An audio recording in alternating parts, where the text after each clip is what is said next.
What's a company secret you can share now that you don't work there? I used to work surveillance at a casino. From something like 3 stories high ceiling, we could zoom in on money on the table games and read the serial numbers of the bills. We could see the pips on the dice. Policy was to not look down blouses. This is true, and also very annoying because I work on the floor, and the guys in surveillance can't be bothered to do their job, and give us a lot of, can't really see anything when we call them. They're busy looking down a blouse. In Vegas, everybody's gotta watch everybody else. Since the players are looking to beat the casino, the dealers are watching the players. The boxmen are watching the dealers. The floor men are watching the boxmen. The pit bosses are watching the floor men. The shift bosses are watching the pit bosses. The casino manager is watching the shift bosses. I'm watching the casino manager. And the eye in the sky is watching us all. If you were on live chat with customer care, I could see what you were typing before pressing send. I watched people work through grotesque, racist, sexist statements, fraudulent lies and mistruths, meticulous grammar fixes, and their whole range of emotions in real time before deleting and typing, okay. Meticulous grammar fixes. Guilty. The worst part is, I know they can see it.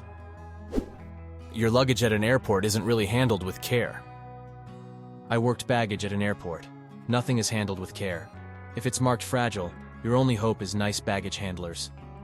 You should avoid packing breakable things at all costs. Edit. Not totally true. I never had one, but we were trained on how to properly handle a casket. The training was, be very careful, don't drop it, and for the love of God, don't sit on it like it's a horse. True story. That's what our boss said. Don't sit on it like it's a horse. That's a warning that exists because someone's done it before? All new clothing and everything you try on is dirty. I've worked in retail for years and it still shocks people, but there's no washing machine or disinfectant spray or wipes. Nothing. I've opened boxes of new clothes that had light bugs coming out of it. Seen woman after a workout class come and try clothes on, then just leave still sweaty from the class. One older lady left dime-sized skin flakes in the clothes she tried on. Not to mention whatever happens when they return the item or what happened in the factory. People are gross, nothing is clean. Always wash your clothes when you get them home. Had someone steal a new bra and put their dirty-ass bra back on the rack, I threw it out. People have shit inside of fitting rooms, and to this day, all new clothes bought are immediately washed. Everyone looks at me, and I say, the day you work in retail, you will understand that humans are far more disgusting than animals. I worked for a major hotel chain in housekeeping for over 10 years.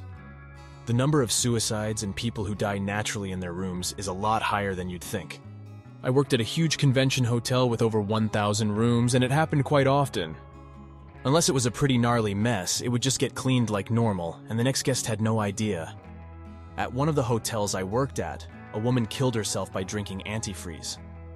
Her body was blue, blood, vomit, and poop everywhere. My friend who was maintenance saw it and couldn't sleep that night.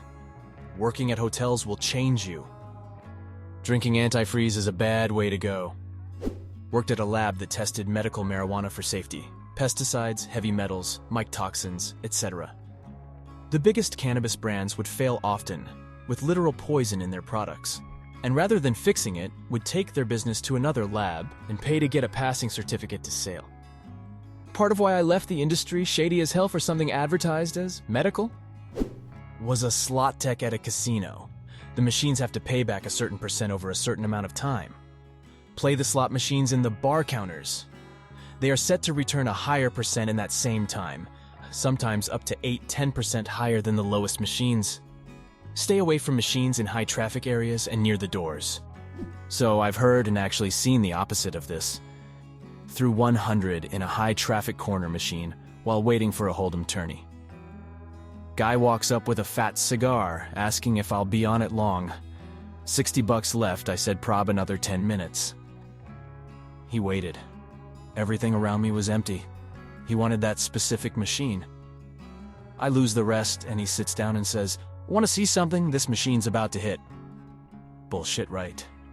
How do you know that? He throws in his player's card, and in about 6 runs, he hits the jackpot for almost 12K. I worked in the seafood industry for many years. Two things immediately come to mind. First, don't ever buy the per-marinated cuts of fish that are sometimes for sale at the counter. Those are cuts that are about to turn bad, or already have. And the marinade is only there to mask the poor quality and smell. Second, more of just for your information, but a lot of the fresh lobster meat you see is made up at least partly from dead and dying lobsters. Tanks and crates are checked daily, sometimes more frequently during the summer months, and the lobsters that croaked overnight are cooked and shucked for their meat. If you see a lot of straight tails, steer clear. Gross. I know you're not supposed to eat animals that died on their own, but seafood especially. Also, having worked at a seafood counter myself, part of my job was removing the little worms that would surface out of the wild-caught fish. Can't get around fish having parasites, but it didn't sit right with me. I was also told not to correct people who thought the salmon and tuna was sushi grade. If someone came in saying they wanted to make poke or sashimi, I had to sell it to them with silence and a smile. The worms are pretty normal, unfortunately. I never buy fish at a market, only ever catch my own since it tastes better. And it used to gross me out a bit as a kid. But really, any decently sized fish is likely to have them. They die when you cook it. It's safe to eat, just icky. Thanks for watching. Also, more videos like this you will find on the channel. Bye.